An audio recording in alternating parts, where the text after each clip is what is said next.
지난주에 살펴본 것처럼 바울은 자기 동족 유대인들이 복음을 거부하고 수용하지 않아서 이 구원받지 못하는 그 현실을 너무 아파하는 겁니다. 그래서 차라리 내가 저주를 받아 그리스도에게서 끊어지는 한이 있더라도 우리 동족이 구원을 얻으면 좋겠다, 그런 애절한 마음을 피력했다고 지난주에 살펴보았는데요. 그러면서 이제 바울은 자기 동족 유대인들이 그동안 얼마나 큰 하나님의 은혜를 민족적으로 받아 누렸는지를 이제 9장 4절 5절에서 이렇게 피력합니다. 그들은 이스라엘 사람이라 그들에게는 양자됨과 영광과 언약들과 율법을 세우신 것과 예배와 약속들이 있고 조상들도 그들의 것이요 육신으로 하면 그리스도가 그들에게서 나셨으니 그는 만물 위에 계셔서 세세의 찬양을 받으실 하나님이시니라. 이 엄청난 영적인 특혜를 받아 누렸음에도 불구하고 무지해서 하나님을 거절하고 그 복음과 십자가를 배척하는 이 현실에 대해서 억장이 무너지는 그런 상황인데요.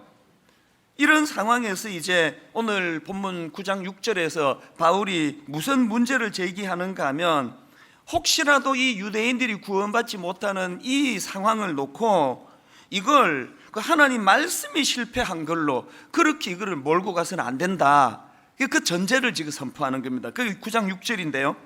그러나 하나님의 말씀이 패하여진 것 같지 않도다. 이 오늘 본문의 이 구조와 흐름을 보면은 이제 9장 6절에서의 대전제, 하나님의 말씀은 실패하지 않았다, 이 대전제를 선포하고는 자기가 선포한 이 전제에 대하여 이제 변정하는 두 가지 이제 사례를 가지고 이제 설명하는 구조로 되어 있는데요. 먼저 바울이 제시하는 첫 번째 포인트가 뭐냐 하니까, 이 혈통적인 이스라엘 민족이라고 해서 다 약속을 받은 것이 아니더라는 겁니다. 9장 6절 뒷부분에 그 내용이 나오는데 다시 보십시오. 그러나 하나님의 말씀이 패하여진 것 같지 않도다. 이스라엘에게서 난 그들이 다 이스라엘이 아니요. 여기 나오는 이스라엘에게서 난 그들이 다 이스라엘이 아니요라는 이 말씀은 이게 무슨 말씀인가 하면은요, 지금 자기 동족들 대부분이 복음을 받아들이지 않는 그 현실을 괴로워하고 고통하면서 바울이 바로 그 문제를 가지고 이스라엘 역사를 살펴봤더니, 혈통적으로 이스라엘 민족이라고 해서 그 기계적으로 다 약속을 받는 게 아니더라는 걸 깨닫게 됐다는 거예요. 그러면서 두 가지 사례를 드는데, 하나는 아브라함의 두 아들 이삭과 이스마엘의 사례입니다. 아브라함에게 두 아들이 있는데, 하나들은 하갈을 통해 낳은 이스마엘이고 또 하나는 누구죠? 사라를 통해서 낳은 이삭이 있는데요. 그런데 9장 7절 8절을 보십시오. 또한 아브라함의 씨가 다 그의 자녀가 아니라 오직 이삭으로부터 난 자라야 내 씨라 불리리라 하셨으니, 자, 그 다음 8절을 보세요. 곧 육신의 자녀가 하나님의 자녀가 아니요 오직 약속의 자녀가 씨로 여기심을 받느니라. 바울이 뭘 주장하는가 하니까, 하나님은 육신의 자녀인 이스마엘이 아닌 약속의 자녀인 이삭을 통해 이스라엘 민족을 이루어 가시더라, 그 이야기예요. 그리고 사례 하나를 더 드는데 에서와 야곱입니다. 이삭에게 에서와 야곱 두 아들이 있는데요, 하나님은 에서가 아닌 야곱의 후손을 통해 이스라엘 민족을 이루어 가시더라. 이런 것들을 통해서 바울이 깨닫게 된 게 뭐냐 하니까, 단순히 이스라엘 민족이라는 혈통만으로 무조건 하나님의 택한 백성이 되는 게 아니더라는 거예요. 이런 거죠. 제가 몇 주 전에 저희 신혼 때는 그 예수 믿는 친구들끼리 농담으로 했던 이야기 말씀드렸잖아요. 아이고, 전도도 못하는데 애나 많이 낳자. 이게 옳은 얘기가 아니라는 거예요. 목사 아들이라고 그 아들이 자동적으로 믿음 좋은 믿음의 자녀가 되는 게 아니고, 장로 딸이라고 해가지고 그게 그 딸로 하여금 저절로 믿음의 사람이 되게 하는 게 아니더라는 그 얘기예요.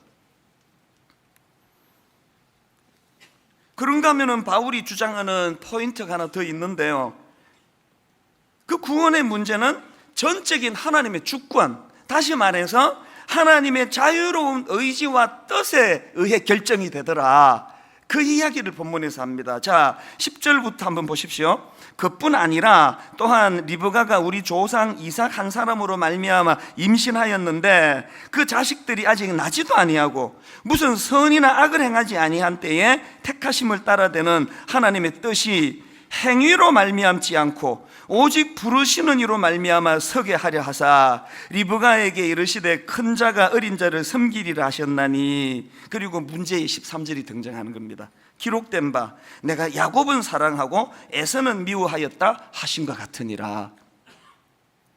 이 한 구절 때문에 얼마나 많은 지난 2000년 기독교 역사 가운데 그 혼란과 갈등과 번뇌와 심지어는 이것 때문에 하나님을 떠나는 이런 일들이 얼마나 많이 있었겠습니까?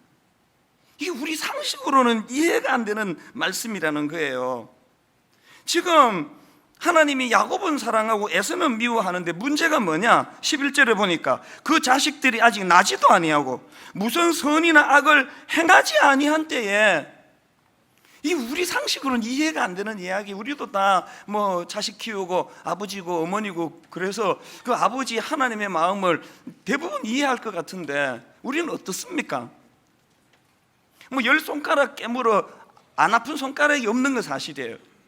저도 새 아이를 키우지만 새 아이가 다 뭐 힘든 일을 만나고 울고 들어오면 다 마음이 아파요. 그러나요, 새 아이가 똑같이 이쁜 건 아니에요. 10손가락 깨물어 안 아픈 손가락 없지만 들쭉날쭉 좀 더 이쁜 손가락, 덜 이쁜 손가락은 있잖아요. 그거 어떻게 결정하느냐?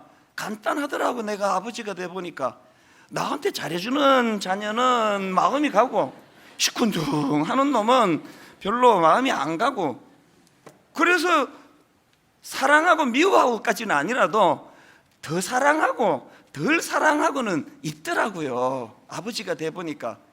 저만 그런 건가요?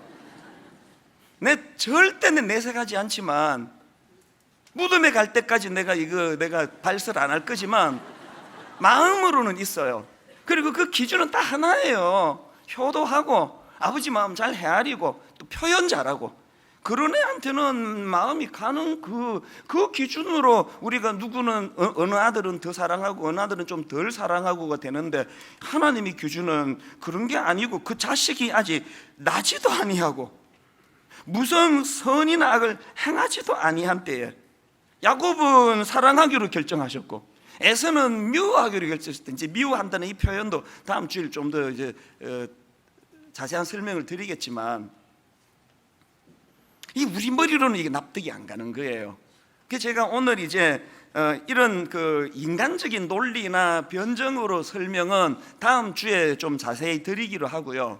이제 오늘은 이제 이 본문에서 발견되는 바울의 두 가지 확신, 그 바울이 바울 될 수 있었던 것, 바울이 그 위기 속에, 그 두려움 속에, 그 절망 속에 그 믿음이 작동될 수 있었던 두 가지 바울이 가졌던 확신, 이걸 오늘 좀 이제 선포하려고 합니다. 첫째로 바울이 가졌던 확신 중에 첫째가 뭐냐 하니까요, 그는 하나님 주권에 대한 무조건적인 인정이 있었다는 거예요. 다시 말씀드리지만 13절에 있는 기록된 바 내가 야곱은 사랑하고 에서는 미워하였다 하신 것 같으니라, 이건요 우리 상식이나 머리로 이거를 납득하고 이해하는 건 불가능한 일이에요. 그래서 바울은 9장 21절에서 직설적으로 이렇게 선포합니다. 토기장이가 진흙 한 덩이로 하나는 귀히 쓸 그릇을 하나는 천히 쓸 그릇을 만들 권한이 없느냐? 네가 꼭 그 납득이 돼야 돼? 하나님은 네가 다 이해하는 그 일만 해야 돼? 바로 그 이야기거든요.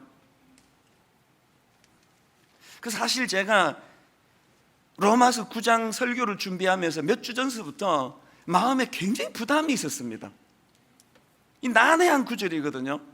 8장까지는 막 설교가 너무 기뻐요. 막 같이 막 좋아할 수 있는 말씀이니까 뭐 어떤 것도 그리스도의 사랑에서 끊을 수 없으리라 그러고 하면 다 감동이 되는데요. 이제 이 9장으로 들어와 가지고는 이 난해한 구절이 이제 와 가지고 저도 사실 걱정을 많이 했습니다.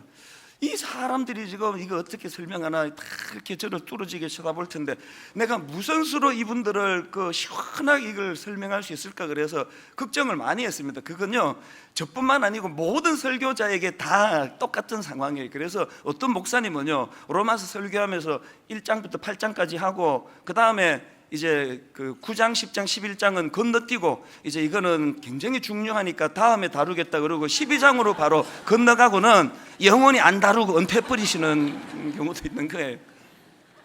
그래서 제가 이 9장을 어떻게 설교해야 되느냐 많은 생각이 좀 고민이 많아 이런 책도 보고 저런 책도 보고 논문도 보고 그러면서 이제 뒤지는 가운데 그 중에 한 책이 존 파이프 목사님이 쓴 복음과 하나님의 주권이라는 책이에요. 바로 이 로마서 9장을 가지고 이제 풀이한 책인데요. 제가 그 책을 통해서 하나님께 이런 저의 태도를 회개했습니다. 왜 그러냐 하니까요. 존 파이프 목사님은 로마서 9장 설교가 부담스럽지 않은 그 정도가 아니고요. 이분은 로마서 9장을 통해서 자기 인생이 바뀌었다는 거예요. 이분은 로마서 9장 때문에 자신의 정신세계가 뒤집어지는 역사를 경험했다는 겁니다. 그 책 서두부터 이제 이렇게 시작을 하는데 제가 왜 하나님께 반성하고 회개했겠습니까? 이 목사님의 논리를 쭉 제가 따라가다가 보니까요 접근이 저하고 다른 거예요. 그래서 그 책에 눈에 띄는 문장 하나가 있는데 사고체계의 대반전. 이분은 로마서 9장을 통해서 자기 사고체계의 대반전이 일어났다는 겁니다. 이게 무슨 말인가 보니까요 이 목사님도 로마서 9장을 읽기 전까지는 자기가 가진 사고체계는 철저한 인간 중심의 생각, 인간 중심의 사고였다는 거예요. 그 책에 이런 내용이 있더라고요. 하나님의 주권이란 제가 인간인 자기가 그분께 허용한 부분에서만 그분이 모든 일을 하신다는 의미에 불과했습니다. 아마 우리 대부분의 생각일 거예요. 내가 사실은 하나님을 믿는다, 하나님의 주권을 인정해 드린다 하지만 그거는 내가 허락하는 그 범위 안에. 오늘 같은 이런 구절을 만나면 벌써 이제 이게 마음에 부담이 되는 거예요. 벌써 주권을 허락 안 한 결과 아닙니까? 그 책에 또 이런 내용도 있습니다. 나를 둘러싼 인간 중심적 체계가 무너진다고 느껴지면 분노가 치밀어 오르는 법입니다. 무슨 뜻인지 아시겠죠? 인간 중심의 생각과 사고로 성경을 읽고 말씀을 보니까 이해되는 건 하나님 이 정도 하셔야지 그러는데 방금처럼 아무 이유도 없이 야곱은 사랑하고 에서는 미워했다, 나기 전부터 그렇게 결정이 됐다, 이런 대목까지도 하나님의 주권을 인정해 드리라 그러면 내가 가지고 있는 인간 중심의 체계가 무너지니까 화가 나는 거예요. 이런 갈등을 이 목사님이 거치면서 그래서 이제 이 존 파이브 목사님이 로마서 9장을 통해 자기가 가졌던 사고 체계가 완전히 바뀌게 되는데, 인생이 바뀌게 되는데요, 그 과정을 기록한 내용을 몇 군데 제가 읽어드리겠습니다. 한번 들어보십시오. 매일 로마서 9장을 공부하던 중 하나님이 얼마나 장엄하고 자유롭고 궁극적인 주권자이신지를 깨닫기 시작하면서 제 연구는 경배로 바뀌었고 사실상 하나님이 이렇게 말씀하시는 듯 느껴졌습니다. 나는 단순한 분석의 대상이 아니라 흠모의 대상이다. 나는 단지 음미할 대상이 아니라 선포할 대상이다. 내 주권은 그저 조사의 대상이 아니라 널리 전파할 대상이다. 무슨 뜻인지 아시겠죠? 여호와 하나님의 주권에 대해서 네가 왈가왈부할 성격이 아니라는 거예요. 이건 그냥 선포할 내용이라는 겁니다. 그 다음 들어보세요. 그것은 논쟁의 채로 걸러줘야 할 덩어리가 아니라 죄인들을 위한 복음이다. 자신들의 반항적 의지를 극복할 수 있는 내 은혜의 주권적 승리만이 유일한 소망임을 깨닫는 그런 죄인들 말이다. 우리 이 얄팍한 머리의 채로 하나님을 다 걸러가지고 남는 것만 내가 믿을 수 있는 하나님, 그 빠지는 것들은 다 내버리는 이런 신앙생활을 하고 있는 인간 중심의 사고를 가지고 신앙생활을 하는, 이게 깨트려졌대. 로마서 9장을 통해. 내가 진짜 부끄러웠던 게 뭐겠습니까? 난 여전히 안 깨트려졌다는 이야기 아닙니까? 어떻게 해서든 이 인간 중심의 사고로 지금 하나님이 있나 없나 보자, 그 말이 진짜인지 아닌지 보자는 사람 앞에 그분들 그저 구미에 맞추어 드리려고 어떻게 논리로 내가 이분들을 내가 설명할 것인가고 노심초사했던 제가 부끄럽더라는 거예요. 물론 목사로서 신앙이 어리고 약한 분들을 위하여 최선을 다해서 머리로 납득되도록 잘 설명해야죠. 또 다음 주에 그렇게 할 거예요. 그러나 우리가 말씀을 받는 기본 전제가 건방지기 짝이 없는 하나님 앞에서 시건방진 태도를 가지고 내 머리로 이해되면 네 하나님 내가 인정해 줄게, 내 머리로 수용이 안 되면 네 하나님 아니야, 이런 태도로 신앙생활하는, 이게 혁명적으로 바뀌어지지 않으면 그건 옳은 신앙생활이 아니라는 이야기예요. 제가 강아지를 키운 지 이제 한 2년 돼 가거든요. 여러분이 강아지가 우리 집에서 저랑 나고 2달 만에 우리 집에 와가지고 걔는 저를 자기 아빠로 생각을 해요. 근데 보니까 그래. 2년을 같이 동고동락했지만 죽었다 깨어나도 그 강아지가 자기 강아지로서의 사고체계를 버리지 않고는요, 지가 아버지로 생각하는 제가 하는 일에 대하여 절대로 이해할 수 없습니다. 어떨 때는 먹이를 줬다가, 어떨 때는 안 줬다가, 어떨 때는 산책을 시켜줬다가, 어떨 때는 3일 4일이 가도 산책 안 시켜줬다가, 그 강아지의 사고 체계를 가지고는 그 주인되는 훨씬 높은 그 여러 가지를 고려하는, 바깥이 멀쩡하지만 날씨가 너무 덥거나 너무 추울 때는 산책을 시킬 수 없다는 내 어떤 기준, 아무리 먹을 거 주면 얘가 좋아해도 일정한 양 이상은 주면 안 된다는 내가 가진 내 생각의 사고체계, 이걸 이 강아지가 어떻게 완벽하게 이해를 하겠냐고요. 대부분의 경우 참 좋은 주인이라고 저를 따르겠지만 또 많은 경우는 이 강아지가 저를 납득할 수 없는 변덕이 심한 그런 주인으로 아마 인식할 거예요. 그런데 여러분, 제가 강아지 2년 키우면서 내가 배우는 게 뭔지 아십니까? 이 강아지는 비록요 주인인 제가 하는 모든 일을 절대로 다 이해 못하지만, 그러나 이 강아지가 저를 주인으로 인정하는 이후에 저에게 보여주는 순종의 태도예요. 이제 아침에 이제 나가려고 하면은요, 얘가 현관 앞에 먼저 나와 있어요. 자기도 데리고 가달라는 거예요. 그 와가지고 막 가전 그 아양을 다 떨면서 막 꼬리를 흔들면서 자기도 데리고 가달라고 헤헤거리면서 애절한 눈으로 저를 쳐다보잖아요. 딱 한마디만 하면 돼요. 손을 딱 가르치면서 집에 있어. 그 한마디로 얘 태도가 완전히 승복이에요. 지금 이 주인이 왜 자기를 안 데리고 가는지에 대해서 다 이해했기 때문에 순종하는 건 아니라고 생각해요. 그 강아지가 저를 주인으로 인정했기 때문에 그 주인의 주권에 순종하는 거 아닙니까? 근데 다음 주에 강아지를 데리고 설교하려고 그래. 이 강아지에게서 배워야 될 이 순종의 모습, 나 거기서 감동을 받는 거예요. 내 이 강아지 키우면서 우리 집 세 애 중에 한 놈이라도 내가 얘 같은 애가 있으면 10명도 키우겠다.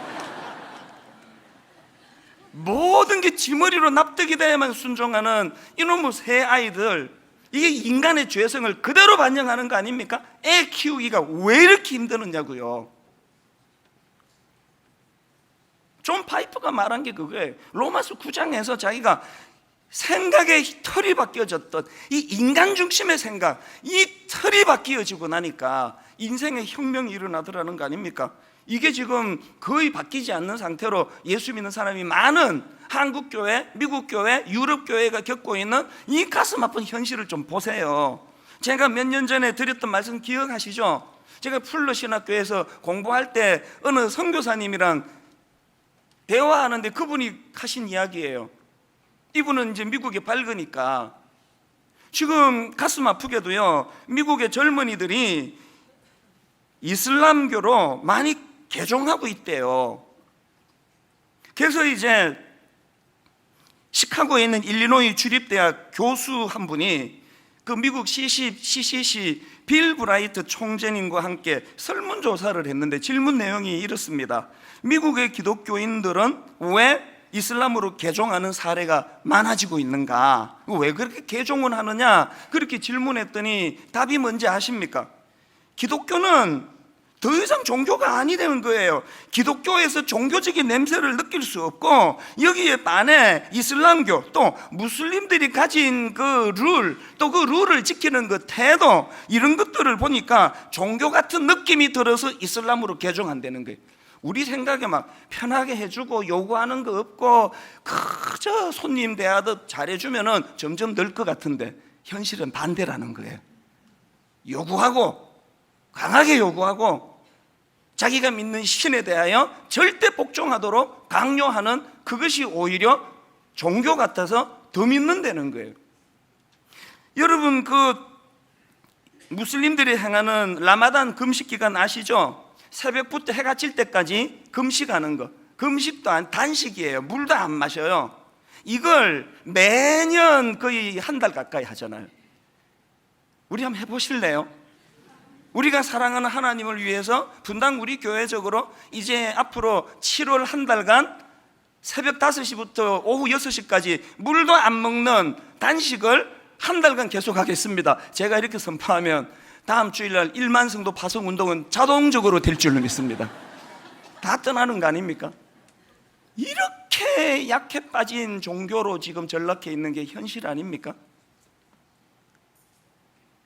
인도네시아에 제가 집회 갔다가 그 교회 사택에서 자는데 진짜 짜증지대로예요. 새벽 4시에 스피커로 온 동네가 울리도록 내 기준으로 듣기 음산한 그 무슨 주문회는 같은 이걸 새벽 4시마다 스피커로 울려대는데 진짜 신경질 나더라고요. 온 나라가 새벽 4시에 그렇게 다 흔들어 깨워가지고 같이 기도하는 게, 그게 무슬림들의 모습이에요.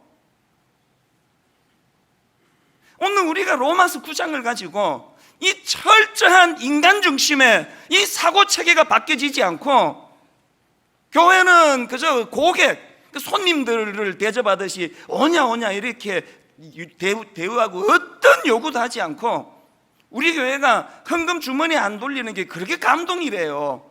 그게 그렇게 감동입니까? 그게 부담 안 주니까? 우리의 이 철저한 사고 체계가 바뀌지 않고요, 그 교회 왔다 갔다 하는 거 그 아무 소용이 없는 짓 아닙니까? 그 잠언 3장 6절은 제 마음에 품고 있는 말씀 중에 하나인데요. 잠언 3장 6절을 보십시오. 너는 범사의 그를 인정하라. 그리하면 내 길을 지도하시리라. 여기 지금 그리하면이라는 조건이 있는 게 뭘 의미합니까? 구원은 무조건이에요. 구원은 그리하면이 없어요. 십자가가 그것들을 다 흡수했기 때문에. 그래서 여기 계시는 모든 분이 구원을 받는 데는 누구에게도 차이가 없이 다 주어진 거예요. 그러나요, 여러분, 우리가 하나님의 자녀로서 이 땅에서 얼마나 섬세한 하나님의 인도하심을 누리고 사느냐는 천차만별이에요.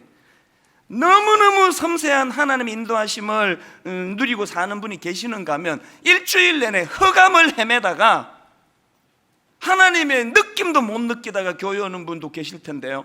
그 왜 그러냐? 여기에 보니까 하나님의 지도, 하나님의 인도하심을 받기 위해서는 그러므로라는 조건이 있다는, 그게 뭐냐? 범사의 그를 인정하라는 거예요. 존 파이프 목사님처럼 로마서 9장을 통하여 내가 이해되든 이해되지 않든 하나님의 하나님 되심, 하나님의 주권을 내가 인정하고 선포해 드릴 때, 그런 자들이 누리는 하나님의 지도와 인도하심은 놀랍다는 걸 우리는 주변 사람을 통해 많이 보고 있는 거 아닙니까? 대표적인 케이스가 저희 어머니 아닙니까? 하나님의 지도도 못 받을 거, 뭐하러 피곤하게 이 주차도 안 되고 더워 죽겠는데 매주 이렇게 나오시는지, 그런 지도도 못 받으면서 매주 나오시는 분들도 대단하긴 대단해요. 정말 그런 면에서는 또 너무 존경이 되기는 해요. 그 1시간 동안 인내력을 키우기 위해서 앉아 계시는지 어쩐지는 모르지만, 기왕에 우리 예수 믿는데 이 흑암 같은 세상에서 하나님의 섬세한 지도를 받으며 살면 좋잖아요. 그러려면 어떻게 해야 된다고요? 범사에 그를 인정하라. 그분의 주권을, 그분의 그분 되심을 선포하라. 그래서 찰스 스펄전은 이런 말을 했습니다. 나는 나 자신이 이해할 수 있으리라고 도저히 생각할 수 없는 하나님을 경배한다. 집에 가셔서 한번 곰곰이 저 말씀을 한번 곱씹어 보세요. 그런가 하면 두 번째로 바울이 가졌던 확신이 하나 더 있는데요. 그는 하나님 말씀에 대한 확고부도한 확신이 있었다는 사실이에요. 9장 6절 아까 우리 읽어보셨죠? 그러나 하나님의 말씀이 패하여진 것 같지 않도다. 제가 우리 후배 목사님들한테 참 가슴 아프게 충고할 때가 있는데요. 정신 차려라. 70년대, 60년대 목사님들은요, 그 존재 자체가 신뢰였어요. 그래서 목사님들에 대하여 어지간한 증거가 없으면 다 믿어주던 그런 상황이었습니다. 그게 우리 아버지가 목회하시던 상황이에요. 환경이에요. 요즘은요, 성도님들이 어지간한 증거가 없으면 안 믿어주는 분위기예요. 증거를 보여주기 전에는 안 믿어요. 매스컴에서 끊임없이 들려지는 목사들의 그 타락한 소식, 성적인 타락, 물질적인 타락, 또 막 이런 강단에서 떠드는 때의 모습, 내려왔을 때 모습, 이게 다르다는 것들이 너무 각인이 돼가지고요, 이제 우리 목회자들에 대하여 성도님들이 어지간하면 안 믿어요. 어지간하면 별 수 있겠냐고, 저거라도 특별한 증거가 없으면 안 믿는 분위기예요. 그래서 제가 이런 상황에서 목회하기 때문에 당신들이나 나나 생명처럼 붙잡아야 되는 건 신뢰를 잃지 않는 거다. 신뢰를. 어떤 경우라도 목사가 신뢰를 잃어버리면 그건 끝이다. 그건 하나님의 말씀도 마찬가지 아닙니까? 바울의 이 강력한 전제, 어떤 상황에서도 어떤 일이 주어져 있더라도 하나님의 말씀은 실패하지 않는다. 그 전제가 바울에게 있었기 때문에 그 시각을 가지고 이스라엘 역사를 다시 봤더니 내가 미처 깨닫지 못한 이런 게 있었구나. 못 깨달은 건 나지 성경이 잘못된 게 아니구나. 이 전제가 중요하다는 거예요. 여러분, 이사야 40장 8절 말씀을 믿습니까? 풀은 마르고 꽃은 시드나 우리 하나님의 말씀은 영원히 서리라. 이 말씀을 여러분 믿습니까? 민수기 23장 19절 하나님은 사람이 아니시니, 이 전제를 보세요. 하나님은 사람이 아니시니 거짓말을 하지 않으시고, 그 다음 인생이 아니시니 후회가 없으시도다. 어찌 그 말씀하신 바를 행하지 아니하며 하신 말씀을 실행하지 아니하랴. 이 전제가 우리에게 확고부동한 진리로 자리 잡고 있는지를 점검하셔야 됩니다. 왜 이걸 점검해야 되느냐? 이게 있고 없고가 그 사람의 인생의 질에 너무 많은 차이가 나거든요. 구약의 다니엘 아시지 않습니까? 구약의 다니엘서 6장에 보니까 그 정치적인 큰 위기를 맞아요. 정적들이요, 다니엘을 제거하려고 특별법을 만듭니다. 왕 외에, 왕 말고 다른 신에게 뭘 구하고 절하면은 그거는 사형을 시키는 그런 특별법을 만들었습니다. 지금 이렇게 다니엘을 겨냥해서 만든 의도적인 특별법이 제정이 됐는데요, 그것을 보고 다니엘이 취하는 태도를 한번 보세요. 다니엘 6장 10절 다니엘이 이 조서에 왕의 도장이 찍힌 것을 알고도 자기 집에 들어가서는 윗방에 올라가 예루살렘으로 향한 창문을 열고 전에 하던 대로 하루 3번씩 무릎을 꿇고 기도하며 그의 하나님께 감사하였더라.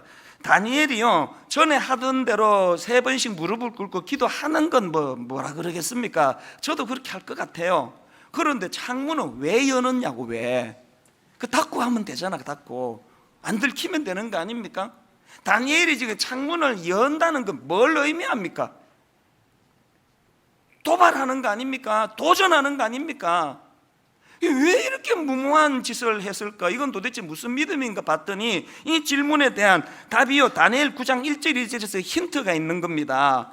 메대 족속 아수르의 아들 다리오가 갈대아 나라 왕으로 세움을 받던 첫 해 곧 그 통치 원년에 나 다니엘이 책을 통해 여호와께서 말씀으로 선지자 예레미야에게 알려주신 그 연수를 깨달았나니, 바울처럼 다니엘처럼 그 말씀의 전제가 자기의 알량한 어떤 생각, 이성, 자기가 갖고 있는 어떤 상식 이런 게 아니고 확고부동한 여호와의 말씀, 이 말씀은 실패하지 않는다는 이 전제가 다니엘을 이렇게 담대하게 만드는가. 멋있잖아요. 비굴하지 않으니까. 전 종종 사람들에게 노출되어 있는 입장에서 난 내가 좀 비굴하다는 느낌을 들 때가 종종 있거든요. 그런가 하면은 오늘 주인공 바울도 마찬가지 아닙니까? 사람이 살다 보면은 위기를 만나고 절망을 만나는데요. 사도행전 27장에 지금 바울이 그런 상황이에요. 바울이 지금 죄수의 몸으로 로마로 압송되는 과정에서 유라굴로라는 태풍을 만나요. 이게 얼마나 치명적이었는지 사도행전 27장 20절을 세 번역을 한번 보십시오. 여러 날 동안 해도 별도 보이지 않고 그 센 바람만이 심하게 불었으므로 우리는 살아남으리라는 희망을 점점 잃었다. 어떤 상황인지 아시겠죠? 물건 다 집어던지고 그냥 목숨만 살고자 하는데 이름에도 불구하고 이제 희망이 없는 상황이에요. 그때 죄수의 신분이었던 바울이 나서가지고 사람들을 안심시키는 말을 하고 안둔시키는 그런 내용이 나오는데, 난 그 중에서 인상에 남는 사도행전 27장 25절이요. 바울이 그 과정에서 이런 이야기를 합니다. 그러므로 여러분이요 안심하라. 나는 내게 말씀하신 그대로 되리라고 하나님을 믿노라.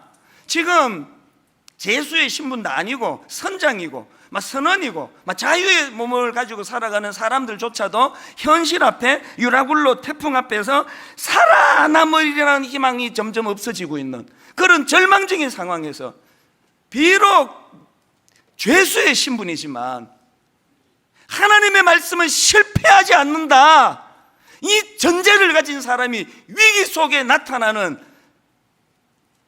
이게 우리에게 없는 게 비극이에요. 나라가 위기를 만날 때 아무도 예수 믿는 사람이 희망이다, 이 땅에 그렇게 말하는 사람이 없는 거. 왜 그렇습니까? 교회는 다니는데 인간 중심적인 사고의 전제를 버리지 못하니까 이미 하나님을 팔 자르고 다리 자르고 몸통 자르고 그 알량한 자기 머릿속에 쏙 집어넣을 만큼 작은 하나님으로 만들어 버렸으니 그 하나님이 어떻게 대안이 될 수가 있겠습니까?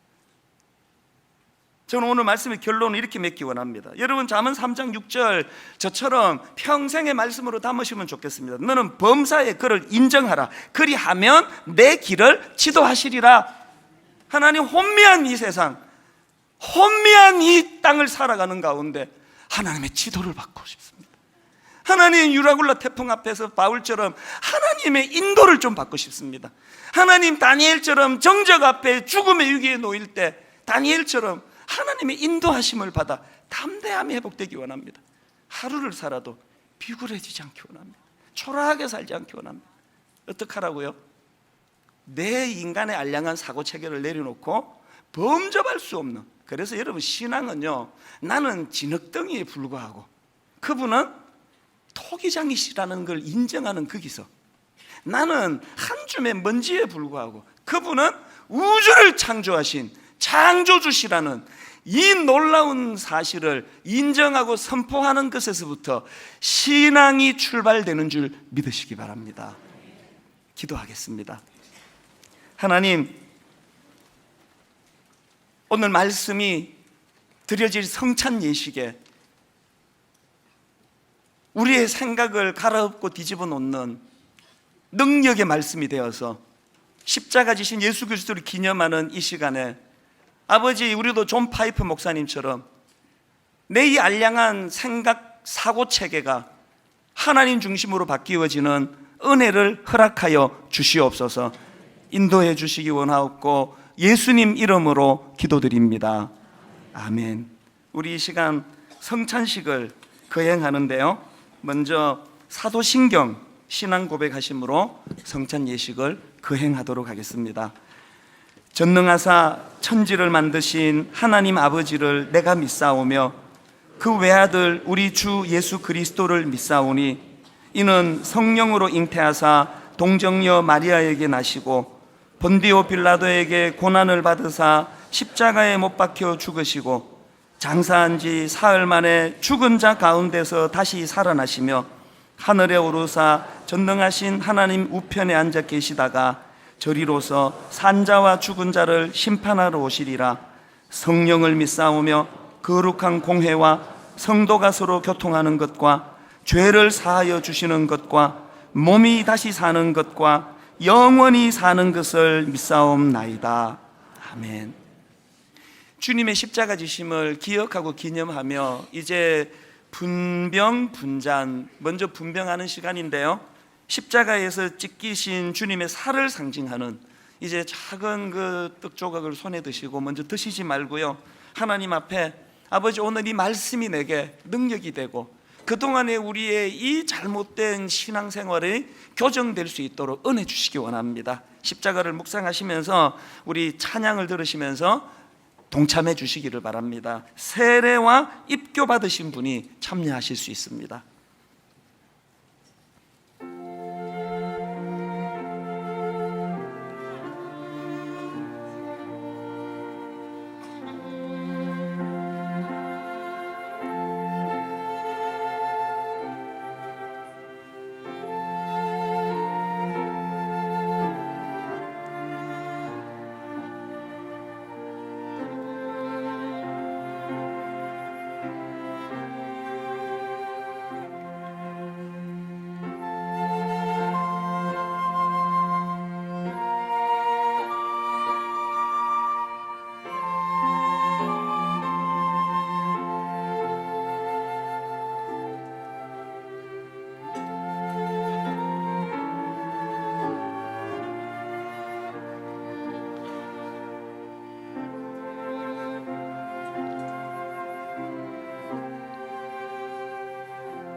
내가 너희에게 전한 것은 주께 받은 것이니 곧 주 예수께서 잡히시던 밤에 떡을 가지사 축사하시고 떼어 이르시되 이것은 너희를 위하는 내 몸이니 이것을 행하여 나를 기념하라 하시고, 하나님, 우리 인간의 이성으로는, 우리가 가진 얄팍한 지식과 생각으로는 도저히 담겨지지 않는, 담을 수 없는 십자가라는 그 놀라운 하나님의 사랑이 내 생각과 내 사고의 틀이 깨지고 하나님의 생각과 하나님의 기쁘신 경륜으로 담겨질 때 이 십자가가 내게 능력이 되는 줄 믿습니다. 하나님, 날마다 유라굴로 태풍 앞에 두려워하고 부들부들 떠는 우리들의 삶입니다. 이 태풍이 지나가면 더 큰, 더 무서운 태풍이 밀려오는 이 반복 속에 지치고 피곤하고 낙심해 있는 저희들의 삶인데, 하나님, 오늘 이 십자가를 통하여 하나님의 인도하심을 받는 그러므로의 삶, 하나님을 인정하는 자들이 누리는 하나님의 인도하심을 맛보는 삶을 허락하여 주시옵소서. 여러분, 십자가 앞에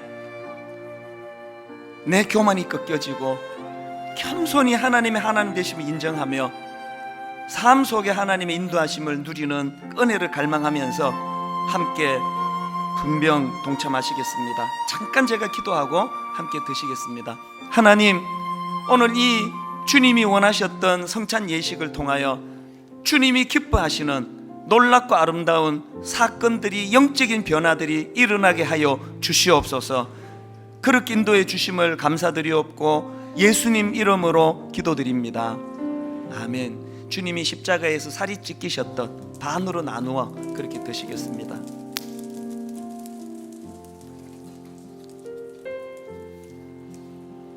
식후에 또한 그와 같이 잔을 가지시고 이르시되 이 잔은 내 피로 세운 새 언약이니 이것을 행하여 마실 때마다 나를 기념하라 하셨으니 너희가 이 떡을 먹으며 이 잔을 마실 때마다 주의 죽으심을 그가 오실 때까지 전하는 것이니라.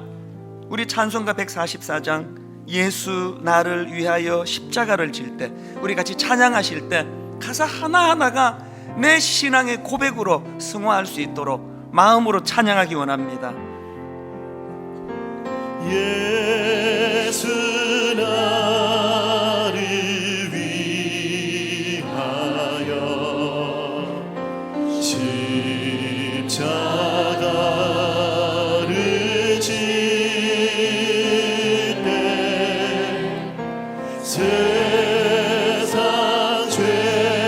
죄를 지시고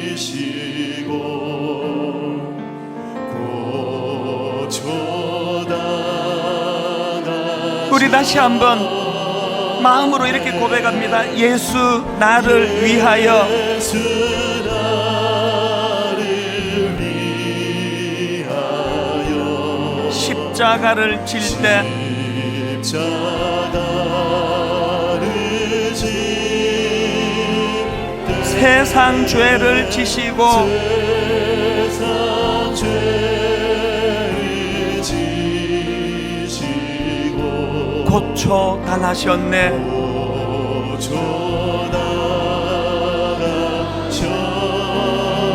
예수님, 예수님, 나의 죄 위하여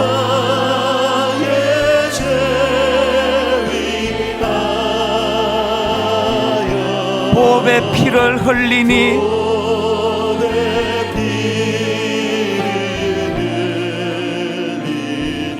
죄인 받으소서.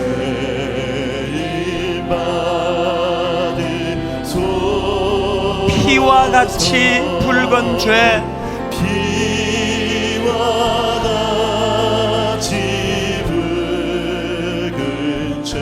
없는 이가 없네.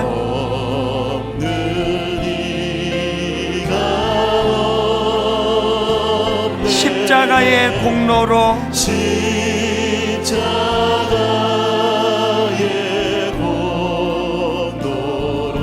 눈과 같이 되네. 십자가 지신 주님, 우리 이렇게 소리쳐 부릅니다. 예수님, 예수님, 나의 죄 위하여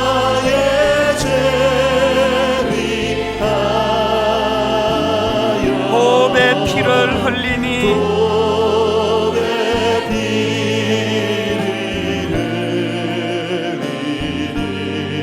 죄인 받으소서.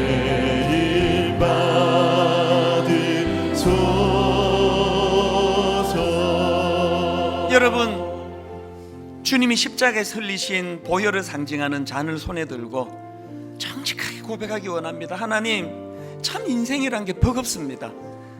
유라굴라 태풍 같은 것들이 늘 엄습하는데 이 태풍이 물러가나 하면 저 태풍이 찾아오고 저 문제가 해결되나 하면 상상하지 못했던 또 다른 것들이 엄습하는 현실입니다. 하나님, 그 선원들처럼 그 선장처럼 이제 살 소망이 없다, 이렇게 낙심하고 암담한 세상을 사는 저희들이 아버지 하나님, 복음의 능력, 말씀의 능력, 하나님의 지도를 받는 자들이 누리는 복, 너는 범사의 그를 인정하라, 그리하면 내 길을 지도하시리라. 이 하나님의 지도하심이 필요합니다.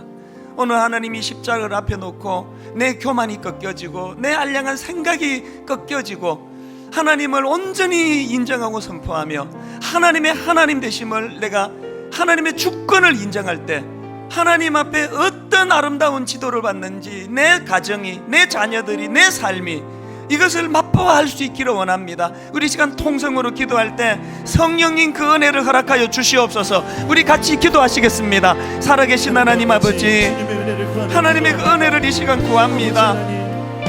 하나님, 혼미한 이 세상, 어느 길로 가야 할지 알 수 없는 아버지 혼란스러운 이 상황, 아버지 하나님의 지도가 필요한데, 하나님의 인도하심이 필요한데, 하나님이 이끌어주시는 그 길을 바라보며 그렇게 뚜벅뚜벅 걸어가야 되는데, 하나님, 왜 이렇게 혼미하고 왜 이렇게 혼란스러운가? 아버지 하나님, 너는 범사의 하나님을 인정하라. 너는 범사의 그분의 존재를 인정하라. 너는 범사의 그분의 주권을 인정하라. 그리하면 내 길을 지도하시리라. 하나님 아버지, 그 하나님과 밀접한 섬세한 그 하나님의 인도하심을 받아 누리며 그렇게 달려갈 수 있는 저희들이 되도록 함께하여 주시옵소서. 아버지, 모든 일을 주님을 의지하며 나아갈 수 있는 믿음을 허락하여 주시옵소서. 하나님 아버지, 참 답답한 마음을 가지고 이 자리에 찾아왔습니다. 끊임없는 반복되는 그 유라굴로 태풍 같은 현실의 장벽 앞에서 이제는 지치고 참 고난 영혼이 이곳에 모였습니다. 오늘 이 말씀이 하나님 내게 능력이 되기를 원합니다. 오래 교회는 다녔지만 하나님의 주권을 인정해 드리지 않으며 하나님을 내 마음대로 내 머릿속으로 재단하며 참 부끄러운 나약한 신앙생활을 영위했기 때문에 하나님의 인도하심을 맛볼 수 없었다면 오늘 회개의 역사가 일어나기를 원합니다. 하나님, 혼란스러운 이 시대에 이 나라를 참 올바른 길로 인도하는 길은 하나님의 성령님이시라는 사실을 믿는 저희들이 밝히 알고, 하나님, 우리 가정에 자라나는 자녀들이 너무너무 혼란스러워 도대체 이 아이들의 앞길이 어떻게 될까 두려움에 빠져 있는 이런 시대에 부모인 저희들이 바울처럼 하나님의 주권을 인정해 드리며 범사의 하나님을 인정할 때 그리 화면에 아름다운 하나님의 인도하심을 우리 아이들이 부모들의 그 은혜의 영향을 누리게 하여 주시옵소서. 오늘 이 보혈을 상징하는 잔을 함께 마시려고 합니다. 그저 신육만 내는 성찬식이 아니라 내 영혼이 주님 앞으로 굴복하며 나아가는 사건으로 이 시간을 인도하여 주시옵소서. 성령님 인도해 주심을 감사드리옵고 예수님 이름으로 기도드립니다. 아멘. 우리 같이 잔을 마시도록 하겠습니다.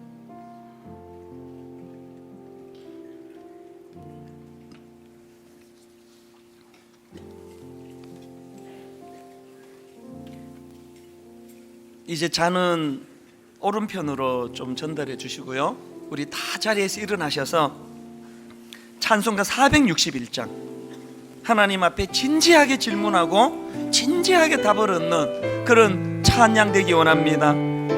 십자가를 질 수 있나? 십자가를 질 수 있나? 주가 물어보실 때 죽기까지 따르오리. 성도 대답하였다. 여러분, 이렇게 고백하실 수 있습니까? 우리의 심령 주의 것이니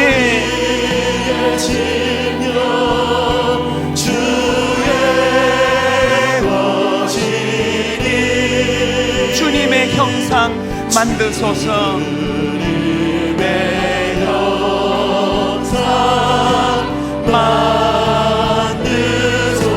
주 인도 따라 살아갈 동안 인도 따라 살아갈 동안 사랑과 충성, 사랑과 충성 늘어지오리라.